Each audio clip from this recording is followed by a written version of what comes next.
My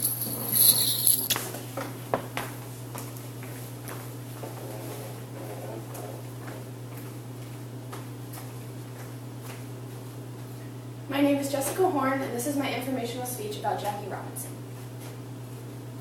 With a .311 lifetime batting average, playing in 6 World Series and stealing home 19 times, Jackie Robinson, the first African-American Major League Baseball player, led the Brooklyn Dodgers to a World Series championship and 5 National League titles in his 10-year career.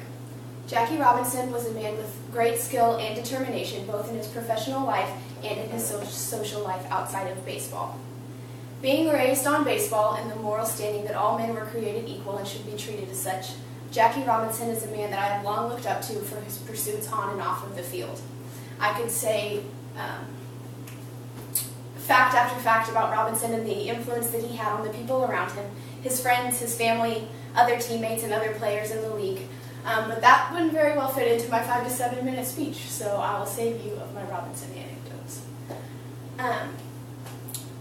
Regardless of how long Jackie Robinson has been gone or how obsolete his story may become over the years or how it may not become over the years, something that is important to remember is that he is a man who displayed a brilliant quality of life, one that stood for never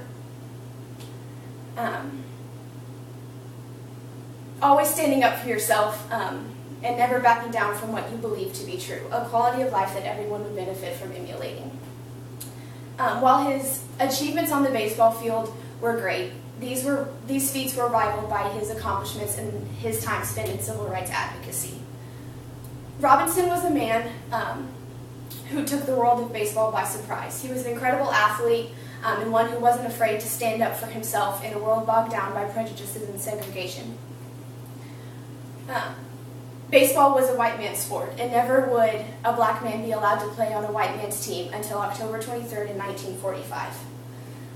Robinson had played for the Kansas City Monarchs prior to his time with the Brooklyn Dodgers. But Branch Rickey, the manager of the Brooklyn Dodgers, shocked the world of baseball when he made the decision to sign Robinson onto the roster, a decision that was bred from his belief and his desire to put the greatest team he could on the field.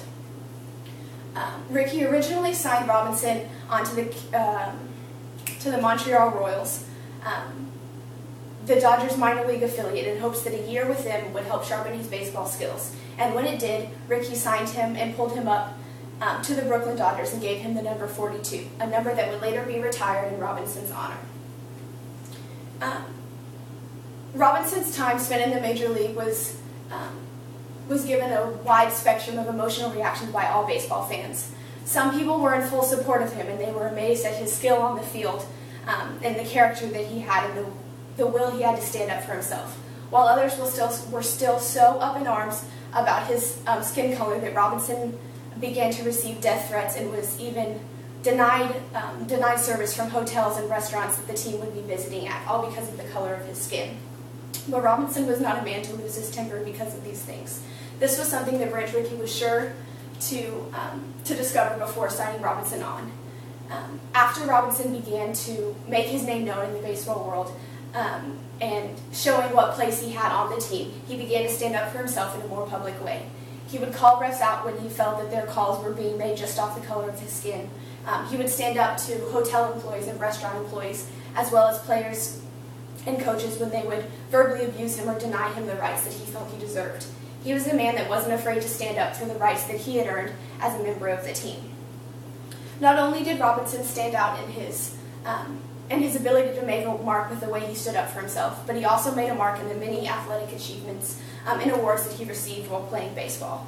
In 1947, Robinson received the Rookie of the Year award with a batting average of .297 and stealing 29 bases. 40 years later, the Rookie of the Year award was renamed in Robinson's honor, according to the American Memory of the Library of Congress.